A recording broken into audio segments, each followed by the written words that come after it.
여러분들 혹시 기생의 역사에 대해 알고 계신가요? 기생? 그 춤추고 노래하는 그 기생? 조선시대 아니야? 뭐 이렇게 생각하시는 분들이 많으실 텐데요. 하지만 이 기생의 시작은 꽤나 오랜 시간을 거슬러 올라가야 합니다. 조선 후기 전기 무료도 아니고 무려 삼국시대 신라에서 기록이 확인되었죠.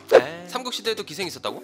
이걸 정확하게 기생이라고 할 순 없으나 신라 진흥왕 시절 원하라고 해서 당시 여성 중 아름답고 예쁜 사람을 선발했다고 하는데, 선발한 인원을 대상으로 충성과 효도, 우애와 신의를 가르쳐 나라를 운영하겠다 뭐 이런 거였죠. 뭐 그렇게 선발된 여성 2명이 좋은 결과를 내진 못했지만 이 원하가 기생의 시초라는 주장이 나오기 시작했고, 고려 조선 때 자리를 잡으면서 그 유명한 항진이, 윤계, 이난향 같은 기생들이 등장하게 되었습니다. 아니 그럼 기생들은 정확히 무슨 일을 하는 직업인 거야? 춤추면서 노래 부르고 나중에는 이쳐가는 거 맞나? 라고 생각하신다면 조금 잘못 생각하고 계신 겁니다. 이 기생이라는 게 춤추고 노래하는 건 맞는데 술 마시고 싹 다 몸을 팔러 간다, 이건 좀 잘못됐다 뭐 이런 거죠. 기생의 신조가 애초에 노래는 팔지언정 몸은 팔지 않는다, 즉 난 춤추고 노래하는 예술가일 뿐 절대 관계를 가지지 않겠다는 겁니다. 하지만 일제 이후 우리나라에 존재하는 기생들은 사라져버리고 몸을 파는 참기만 남게 되는데, 자 그럼 뭐 늘 읽을 비밀 핑미 만능 엔터테인먼트 기생의 역사 편 지금 바로 시작합니다. 때는 바야흐로 500년대 중반, 당시 신라의 왕이었던 진흥왕은 귀족 출신의 미녀들을 모아 원화라는 제도를 만들게 됩니다.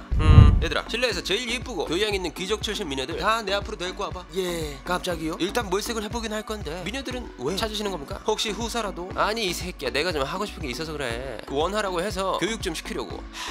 나도 오다가다 좋은 구경 하는 줄 알았는데 까비 알론소. 그렇게 진흥왕은 준정이라는 여자와 남모라는 두 여자를 선발하게 됩니다. 진흥왕은 이 2명의 여성을 대상으로 충성과 효도, 우애와 신의를 가르쳐 나라에 공헌할 수 있도록 만들겠다는 목표를 가지고 있었는데요. 아니 그 옛날에 이렇게 중요한 인물을 여성을 선발했다고? 그때부터 남녀 평등 사회가 있었던 건가? 라고 생각하실 수 있으실 겁니다. 하지만 이때 당시 신라 사회는 멍게 중심의 사회로 종교 행사에 참여할 정도로 여성의 지위는 굉장히 존중되었던 사회라고 합니다. 근데 그거 아시죠? 그 있잖아요, 여자들이 안 보이는 기싸움 막 그런 거. 이게 1500년 전에도 여자들이 떡하고 만나게 되니까 기싸움이 막 시작된 겁니다. 아니 여자 2명이서 남자 300명 400명을 거느리고 있으니까 서로 막 내가 더 잘났다고 신경전이 시작된 거죠. 이런 심해 괴물같이 생겨서 어딜 넘봐, 못생긴 게 잘난 척 하기는 넌 내 발 뒤꿈치 각질보다도 못한 것이 어딜 진흥왕님의 청해를 받으려 해. 딱 돼. 이렇게 서로 기싸움을 하면서 보이지 않는 기싸움을 하고 있던 어느 날 우연치 않게 준정과 남모의 술자리를 가지게 됩니다. 그리고 여기서 사건이 발생하게 되죠. 남모 왔니? 내가 너를 위해서 술상을 좀 준비했는데 이거 딱 마시고 우리 화해하자. 갑자기?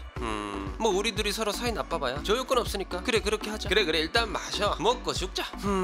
인연이 멍꿍꿍인지는 모르겠지만 일단 먹자 라고 하면서 둘은 술을 거하게 걸치게 되는데, 사실 준정은 술을 안 먹고 있었던 거죠. 와, 준정 인연이 아주 독한 년이야. 준정은 남모에게 술을 잔뜩 먹인 다음에 황급불능의 상태가 되자 남모를 강물에 던져버립니다. 아니 자기가 세상에서 제일 예쁘고 원하는 나 하나뿐이어야 한다면서 라이벌이었던 남모를 죽여버린 거죠. 하지만 이 사실은 진흥왕의 귀에 들어가게 되었고, 남모를 죽인 준정 또한 사형에 처해지면서 진흥왕의 계획 원하 제도는 사라지게 됩니다. 결국 이 원하 제도는 신라의 남성들로 대체하게 되고 이를 화랑이라고 불리게 된 겁니다. 근데 이게 기생이랑 뭔 연관이 있는 거야? 사실 원하 제도와 기생의 연관성을 뚜렷하게 나타내는 역사적 근거는 없으나 일부 학자들이 이 원하 제도가 기생의 본질이라는 주장이 나오고 있습니다. 게다가 우리나라 기생 역사를 담고 있는 서적인 조선 해어화사에서 또한 이 신라시대의 원하 제도를 언급한 바 있어 기생의 시초는 신라에서부터 왔다고 하는 것이죠. 그렇게 시간이 흐르게 되면서 고려와 조선으로 넘어와 본격적으로 기생이라는 틀이 잡히게 되는데요. 고려 시대에서는 제사를 치를 때나 연등회 같은 행사에서 춤과 노래 그리고 음악적으로 타고난 여성들을 동원했다고 합니다. 그렇게 왕실에서 주관하는 행사에는 항상 이들이 공연을 하게 되고, 보는 이들은 공연을 즐기면서 행사를 마무리했다고 하죠. 근데 기생이라는 게 원래 술 접대하고 춤추고 노래하다가 몸을 파는 직업 아니야? 라고 생각하시는 분들이 정말 많으실 겁니다. 물론 이미 알고 계시는 분들도 계시겠지만, 지금 우리가 생각하고 있는 기생의 이미지는 일부 사극 드라마나 일제강점기를 거치면서 기생에 대한 이미지가 완전히 뒤바뀌게 된 것이죠. 고려시대에서 행해지던 여성들의 공연을 바탕으로 조선시대에 접어들자 본격적으로 우리가 알고 있는 기생의 이야기가 나오게 됩니다. 먼저 우리가 알고 있는 기생에 대해 이야기해보자면, 어이 사대부 양반, 오늘 비도 오고 적적하니 아랫동네 내려가서 술이나 한잔할까? 오이 좋지 좋아. 술은 또 여자가 따라줘야 잘 마시지. 마소이다. 저번엔 내가 대접을 받았으니 오늘은 짐이 거하게 사겠고 뭐 좋은 것도 좀 먹고 그러자고. 좋은 것이라면 내가 생각하고 있는 그것이 맞는가?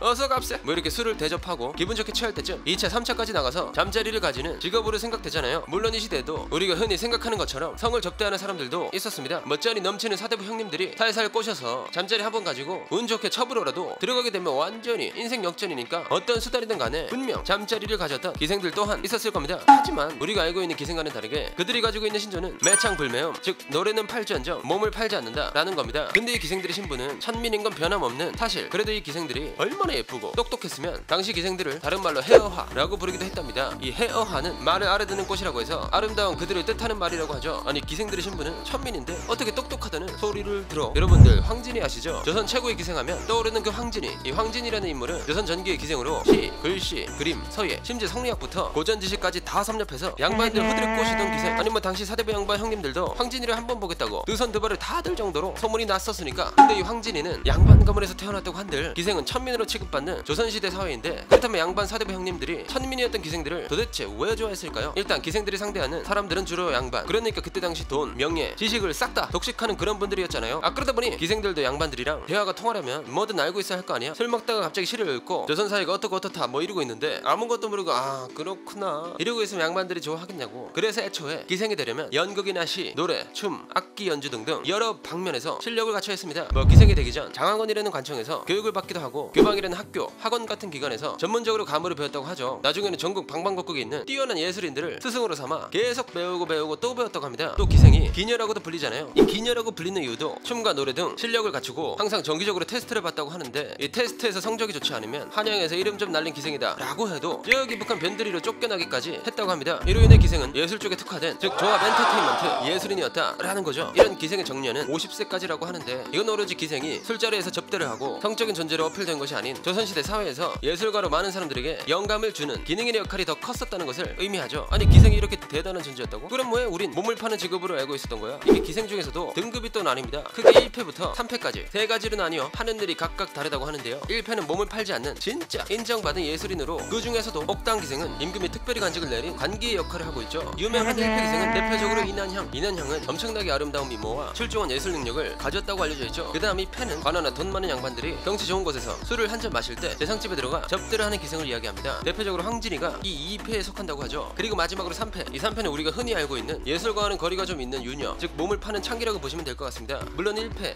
2패에서도 몸을 파는 일은 있었을 겁니다. 뭐 돈 많은 양반 사대부 형님들이 술을 거하게 걸치고 뭔들 안 했겠어요. 지금도 뭐 연예인 스폰이다 뭐다 하는데, 하지만 기생은 창기와는 엄연히 다른 몸을 파는 사람들이 아니었던 거. 이 사실은 조선의 제9대 임금 성종의 실록에서도 찾아볼 수 있었는데요. 기생의 매추는 법으로 강력하게 단속하겠다. 그러게 당시 기생의 신분은 천민이었지만 기생이라는 직업을 가지게 되고, 그중 최고 등급인 1패 기생으로 일하는 동안은 국가 차원에서 직접 관리하면서 당시 기생이 얼마나 영향력 있었는지를 알 수 있습니다. 뭐 1패, 2패, 3패 들끼리 차별하고 무시하고 그런 건 있었다고 하네요. 이렇게 천민의 신분으로 양반들과 어울리면서 지식인 혹은 예술인으로 인정받는 기생. 하지만 이런 기생의 이미지는 지금의 상황과 거리가 좀 멀죠. 그 이유는 바로 조선이 일제강점기를 거쳐가면서였습니다. 일본은 조선을 강제로 점거하면서 이 기생들에 대한 존재를 확인하게 되는데, 이때 일본은 기생들에게 일본군과 일본인을 위한 매춘을 강요하게 되죠. 그렇게 기생 단속령, 창기 단속령이라는 지침으로 기생이 변질되기 시작했고, 공창제도, 즉 성인이 지정된 장소에서 자유의사로 성매매를 할 수 있는 제도를 만들어 몸을 파는 매춘부와 기생들을 한꺼번에 묶어버립니다. 게다가 일본의 게이샤 문화를 가져와 기생들의 율랑녀의 이미지를 만들게 된 것이죠. 그렇게 일제강점기를 거치면서 기생의 이미지는 완전히 산산조각 나버리면서 우리나라에서 전통적으로 예술인의 길을 걷던 기생들은 사라져버리고 우리가 인식하고 있는 그저 몸을 파는 매춘부로 기억되고 있습니다.